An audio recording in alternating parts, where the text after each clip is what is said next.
नमस्कार, मैं हूं हरिशंकर व्यास। सेंट्रल हॉल में आपका स्वागत है। यूं अक्सर दीपावली से पहले आर्थिक हालातों में कुछ तेजी रहती है। शेयर बाजार बढ़ता हुआ लगता है, सब कुछ ठीक ठाक महसूस होता है। तभी पिछले 1.5 महीने से अचानक नए आंकड़ों से हालात बदलने की जो तस्वीर उभरी है वह अपने को मौसमी लगती है।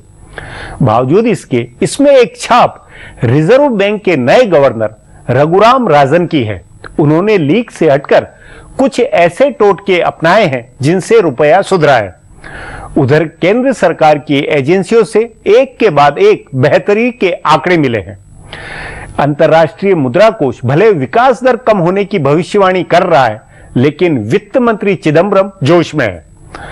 उत्पादन, कृषि पैदावार में बेहतरी, विदेशी व्यापार का असंतुलन सभी ठीक हो रहे हैं। मतलब निराशा के बादल छट रहे हैं। सवाल है, इसके पीछे कितनी हकीकत है और कितना झूठा प्रबंधन है?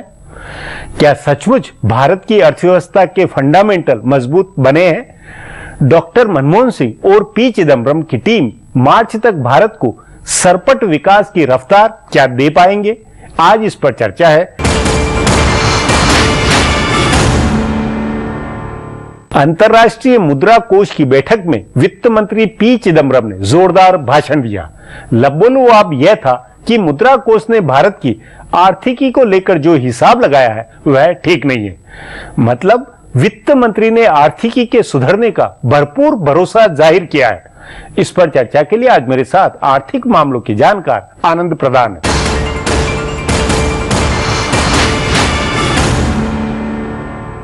आनंद जी, पिछले 1.5 महीने से और खास तौर से रिजर्व बैंक के नए गवर्नर के आने के बाद से आर्थिकी में सुधार के कुछ संकेत मिले और खास तौर पे रुपया सुधरा है। चिदम्बरम अंतर्राष्ट्रीय मुद्रा कोष में जाकर बगड़ा हुक्कारा मार रहे हैं कि नहीं, हम बेहतर है, आप गलत है। ये जो सब बातें, इसका लबोलुआब क्या है? असलियत हकीकत क्या है? इसमें कोई दो राय नहीं है कि रुपए की कीमत में सुधार हुआ है। रुपया जहां तक पहुंच गया था वहां से उसने काफी रिकवरी की है। यह भी सही है कि शेयर बाजार में भी एक उछाल दिखाई पड़ रहा है। यह भी सही है कि कुछ विदेशी मुद्रा और खास करके विदेशी निवेश फॉरेन डायरेक्ट इन्वेस्टमेंट के रूप में नहीं बल्कि एफआईआई के रूप में बढ़ा है।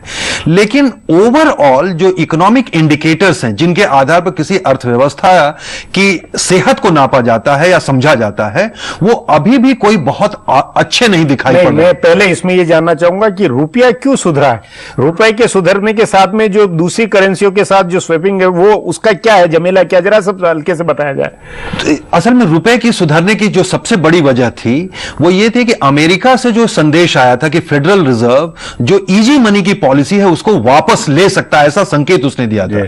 लेकिन अभी जो ताजा उन्होंने घोषणा की, उन्होंने कहा कि नहीं, अभी वो इस पर स्टिक कर रहे हैं। इसके कारण पूरी दुनिया में एक तरह से इस करेंसी मार्केट पर एक स्टेबिलिटी आई है। दुनिया भर में और भी देशों की करेंसीज गिर रही थी, भारत में भी सब रुकी है। दूसरा एक कहिए पॉजिटिव फैक्टर यह है कि जो करंट अकाउंट डेफिसिट था वो भी थोड़ा घटा है, क्योंकि जो सोने का आयात बढ़ रहा था और इस बीच थोड़ा निर्यात की तादाद भी बढ़ी है। इसके कारण रुपए की कीमत में सुधार हुआ है। पर यह कितना स्थायी है यह अभी कहना थोड़ा जल्दबाजी होगी। दूसरी जो महत्वपूर्ण बात है कि अर्थव्यवस्था की जो मुख्य समस्या है वो यह है कि ऊंची मुद्रास्फीति की दर और ग्रोथ रेट का लगातार गिरते जाना, यह समस्या अभी भी बनी हुई है, जिसको अर्थशास्त्री कहते हैं कि इस तरह का एक स्टैगफ्लेशन की सिचुएशन जहां ऊंची मुद्रास्फीति दर हो और ग्रोथ रेट गिर रही हो। अभी देखिए जो इस साल का जो पहली तिमाही के नतीजे आए जीडीपी के, वो अनुमान से कहीं कम है, 4.4, जो पिछले 4 साल का सबसे खराब प्रदर्शन है। तो अगर इसको हम देखें तो इससे यह लगता है, और अभी जो ताजा मुद्रास्फीति महंगाई का जो मुद्रास्फीति के जो आंकड़े आए हैं ताजा, वो ये बता रहे हैं कि सितंबर में जो थोक मूल्य सूचकांक है वो बढ़कर के 6.46% हो गया है, जो कि पिछले 8 महीनों में सबसे ज्यादा है।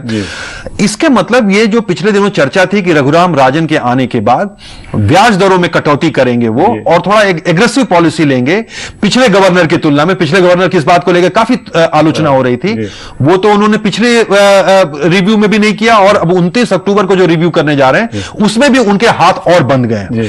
वैसी स्थिति में जो मैं समझता हूं कि अर्थव्यवस्था की जो मूल समस्या है कि इस स्टैग्फ्लेशन की स्थिति को कैसे तोड़ा जाए। नहीं तो इसकी जब ये स्थिति है तो फिर पी चिदम्बरम किस आत्मविश्वास के साथ पर या सरकार किस आत्मविश्वास के साथ में आईएमएफ में जाके वाशिंगटन में कहते हैं कि नहीं हमारे जो अनुमान है हमारे प्रोजेक्शन है वो ज्यादा सही है और आप लोगों के गलत है। ये है कि इसका मतलब ये कि प्रधानमंत्री और वित्त मंत्री दोनों ये कह रहे हैं कि मार्च तक हमारी विकास की जो दर है वो सर पर दौड़ेगी। ये फिर इसका कहने का आधार क्या मानते हैं? इसके ऑप्टिमिज्म की अच्छी बात है कि वित्त मंत्री में ऑप्टिमिज्म है, होना भी चाहिए क्योंकि वो अर्थव्यवस्था की कमाल संभाल रहे हैं तो उन्हें एक ऑप्टिमिज्म शो करना चाहिए। लेकिन जो अर्थव्यवस्था से जिस तरह के रुझान दिखाई पड़ रहे हैं, अभी अगस्त महीने के इंडस्ट्रियल प्रोडक्शन के आंकड़े आए हैं वो 0.6% है जो कि जुलाई से भी कम है। तो अगर इस तरह के आंकड़ों को देखा जाए तो उम्मीद की जो एक सबसे बड़ी किरण दिखाई पड़ती है वो कृषि क्षेत्र से है कि इस साल मानसून बहुत अच्छा रहा है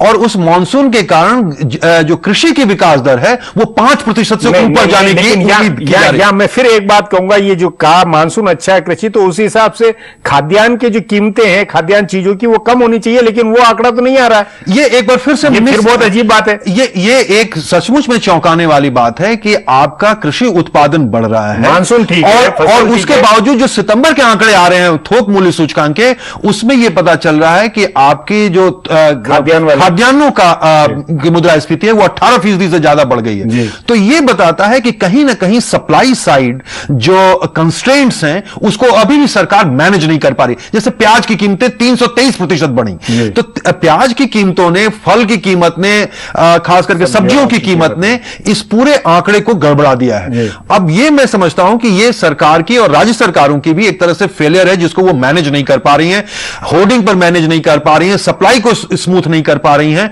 और कई इलाकों में खास करके जहां अति बारिश हो गई उसका भी असर सब्जियों के उत्पादन पर पड़ा। उन सब के कारण ये चीजें दिखाई पड़ रही। आनंद जी फिर बुनियादी एक उस सवाल पर लौटा जाए कि वित्त मंत्री का जो आत्मविश्वास है कि विकास दर बढ़ेगी, उसको लेकर कुछ निवेश को लेकर, कुछ इन्वेस्टमेंट को लेकर, कुछ इंफ्रास्ट्रक्चर को लेकर कुछ ऐसी गतिविधि है क्या जिसके आधार पर अपन सोचे? ये तो बात क्योंकि उत्पादन का जब अगर आंकड़े कम है, नेगेटिव में जा रहा है, कंपनियां और औद्योगिक कारखाने सब ठप से बढ़े हुए हैं, डिमांड कम है, तो फिर कैसे बनेगा ये सब? ये उनके ऑप्टिमिज्म की वजह ये है कि वो ये मान रहे हैं कि जो कृषि उत्पादन बढ़ रहा है उससे ग्रामीण इलाकों में आय बढ़ेगी और उससे डिमांड बढ़ेगी और उससे इंडस्ट्रियल गुड की डिमांड्स बढ़ने से इन्वेस्टमेंट बढ़ेगा। दूसरा वो ये कह रहे हैं कि हम लगातार जो भी बॉटल नेक्स थे बड़े प्रोजेक्ट्स को लागू करने में उनको हटाने की कोशिश कर रहे हैं और पिछले दिनों कई बड़े फैसले भी हुए, लेकिन वास्तव में जमीन पर वो उतरता हुआ दिखाई पड़ रहा है कि नहीं, इसको लेकर के अभी भी आशंका। जैसे अपने अनुभव से आप देखिए तो जो कुछ बड़े हाईवेज हैं जिनको लेकर के काफी आशंका थी, जैसे दिल्ली से जयपुर को ही लेकर देखिए, इतनी शिकायतें हैं और अभी तक उस पर काम नहीं चल पा रहा। अभी मैं पिछले दिनों शिमला गया, दिल्ली से शिमला के हाईवे में देखा कि बहुत सारी जगहों पर जो काम होना चाहिए था वो काम नहीं हो रहा है, तो कई जगह काम ठप पड़ा है।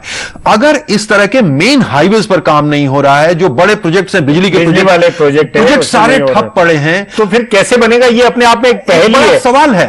आप ये कह सकते हैं कि मानसून के कारण काम रुका हुआ है, पर अब तो मानसून लगभग खत्म हो रहा है, आप काम में जिस तरह की तेजी आनी चाहिए थी वो नहीं दिखाई पड़ रही है। तो मुझे यह लग रहा है कि कहीं ना कहीं एक पॉलिटिकल अनस्टेबिलिटी के कारण जो एक चुनाव की तरफ चीजें जा रही हैं उसके कारण निवेश पर भी एक तरह से थम गया है और इसलिए वो आशावाद इसलिए वित्त मंत्री का आशावाद पे अपन ज्यादा भरोसा नहीं कर सकते फिलहाल। तो मुझे लगता है कि जो आंकड़े बता रहे हैं, जो अर्थव्यवस्था से संकेत आ रहे हैं, वो इस आशावाद के को सही नहीं ठहराते हैं। ये कहीं ना कहीं लगता है कि अति आशावाद है। जी आनंद जी, बातचीत को यहीं समाप्त करेंगे। प्रोग्राम में आने के लिए बहुत बहुत धन्यवाद। हमारा प्रोग्राम अब यहीं खत्म होता है, मुझे इजाजत दीजिए। कल फिर मिलेंगे इसी चैनल पर इसी समय।